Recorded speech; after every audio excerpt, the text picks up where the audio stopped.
Here's the thing. These abilities may look simple on the surface, but just like most Marvel Rivals heroes, there's far more detail to every single one of the Thing's abilities that this page just doesn't tell you. So I carefully tested all of his abilities to see how they work, how they stack up to other similar abilities, what potential combos and animation cancels there might be, and other details that the stats in-game don't tell you. First up is the Thing's passive, and there are some interesting things that can happen here. Some abilities will still affect the Thing, so let's test them all out. We've got two tanks here, the Thing and the Galactabot. If I throw them down here, the Thing will pop out here and the Galactabot will go flying. What's interesting though is I think we can still get the Thing off the edge. If we aim it perfectly here, just like this, the Thing does indeed get thrown off the edge. Jeff Bubble doesn't knock them up. Next is the Invisible Woman. As expected, this ability does not move the Thing. However, her orb ability does move the Thing towards it. As you can see, it does actually work. You can still freeze the Thing with Lunar Snow. And yes, you can still sleep the Thing. Now we're going into the Duelists and Vanguards. We're going to see more use out of his kit. You can't be knocked up with that. Impact them together. Interestingly, they'll be thrown together. The Thing will stay still though, so it's kind of like not a useful move on him. Biggest one, can't be moved with a Wolverine tactical. He gets knocked to the ground, but doesn't get kidnapped. Wolverine Ultimate, it's the same story.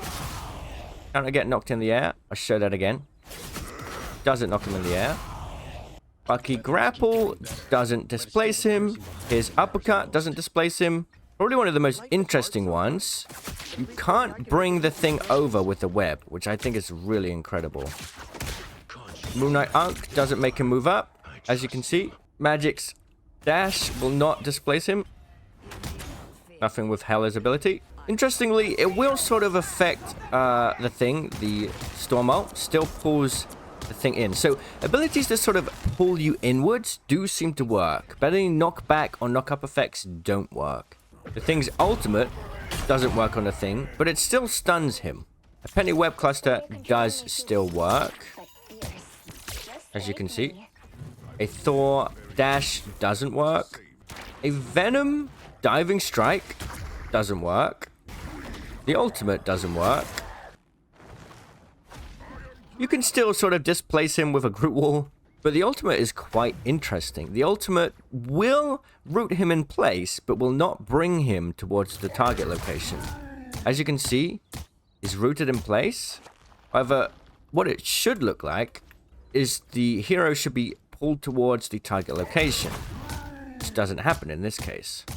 I have to do it for the experiment. I mean, you know, technically a portal is displacement, but I'm sure this is going to work. Yeah. We've got a bunch of Hulk abilities to try. First, the grenade. Doesn't do anything. Exile does exile him. And then, of course, the big boy ult. This one does actually pick up the Thing. So there are a few abilities that can be used to target the Thing, although they are very limited. A Jeff will be a good counter. A Hulk, I suppose. And a Storm and even Invisible Woman will be able to slow him down. However, no abilities will knock him up or really move him from his spot besides those. Next, I want to show my full testings for the main primary attack, the jab. First thing, let's talk about the distance on this jab. It's 3 meters, so it's super close range, but you can actually hit to the side, right? 3 meters to the side or to the front, but not to the back. I mean, like, you're not going to hit someone even if you're right back up against them. The primary attack is also like a 2-hitter. Every time you hit it, it does a burst of 2. You can't do a single punch. I'm honestly quite surprised at how well balanced everything is, considering this is a 50% speed, by the way. They're mostly done at the same time. So to summarize the primary attack, it's a very standard melee-based tank attack. It really is. Next, we've got the Thing's secondary attack. It doesn't have a cooldown. It has a fairly long charge-up time, and you need to be within 10 meters for it to be able to hit, but it is an area of effect. As you can see, it hits multiple targets here. One thing to add is activating this will give you 50 bonus health, As long as you keep activating it, that health will keep coming back. Now, considering it can damage multiple enemies at once, it's probably no surprise that the primary is going to do more damage per second than the secondary on a single target. Now, it wouldn't be Marvel Rivals without ability combos, and combos are going to be very important for the thing. It's not about choosing between the primary and secondary, and more about learning how to intertwine them with the other abilities to get the most amount of damage possible. There are going to be a lot of combos coming out for the thing. Now, I found one that seems to be pretty decent. So this combo starts with the secondary, the longest to charge up, and then it immediately leads into the primary, but you use the shift to animation cancel immediately after the first hit to get an extra burst of damage and to cut out useless animation time. You then instantly press shift again to cancel the shift run, which will knock the player up in the air, which will activate the second part of the shift, which does tick damage over time once they're on the ground. As they're falling down to the ground, you can aim up and get some basic melee combos in to deal more damage. There's probably going to be even more combos to be found in this combo set, and I can't wait to explore it further. And when I do and fully master the thing, expect my how to actually play the thing video later on. So subscribe for that if you want advanced the thing tips. But first, we got to actually learn this character. So for now, let's focus mainly on how the abilities work and all of their little intricacies. And we of course have a couple more abilities to talk about. Actually, we have 3 abilities to talk about. Next being the shift. This is his main disengage, engage, and movement ability. This is what it looks like. It's got a few different parts. It starts with a large charge, and you do get bonus health during this period, up to 900. Now, what's very interesting about this is the movement is very restricted. You can go left, but it's a delayed movement. And the longer you try and adjust your movement, the harder it becomes to steer. It feels like you're driving a car on ice on one of those weird little driving mobile games, right? Like, it's really hard to control. It's got a delayed turn. It's very, very important. So the longer you do this, the harder it's going to be to, like, predict how you're going to aim. Perfecting that is going to take, honestly, probably like 10-15 minutes in the firing range to get a hang of this. But it is, let's say if someone is here, right? And they just move slightly out of the way, you're going to find it hard to dash into them because it's really hard to micro adjust right at the last second. Now, this actually has a couple unique features. When you're moving, it will knock players up as you go through them and deal some damage.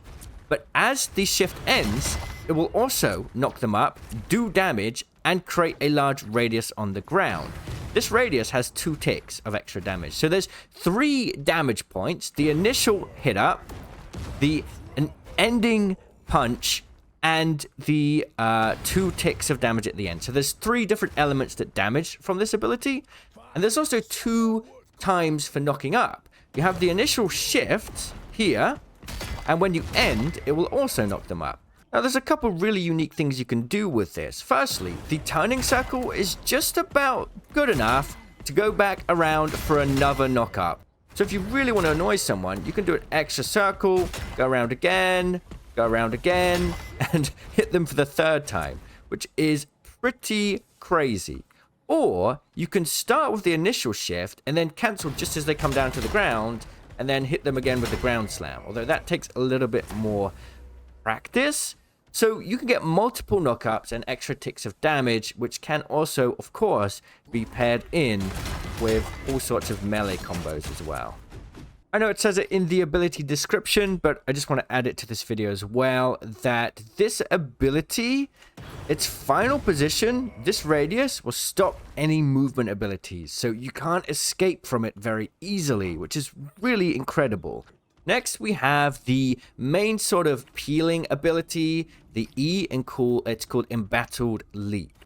Seems to be about a 20-meter range on this ability, and you will leap towards them. You will take reduced damage, and so will they, for a short period. It is a very short period, but it does have 2 stacks of cooldown. So if we turn the ability cooldown off, we could do something like this, and then when it runs out, we can do it again.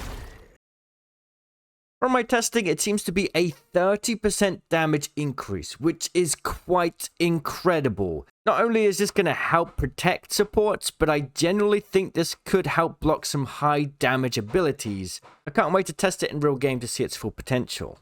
Now, the ultimate is very straightforward in terms of how it works, but its use case is going to be pretty versatile. It's a 100 damage knockup, it has a 15-meter range, it has a stun effect after the knockup, and displaces all enemies in the radius. So this is going to be a great tool for initiating fights or disrupting the enemy team in incredible ways. So that's the thing. If you found this interesting, let me know. Should I do the same with the Human Torch? Let me know, and I'll see you in the comments. Cheerio.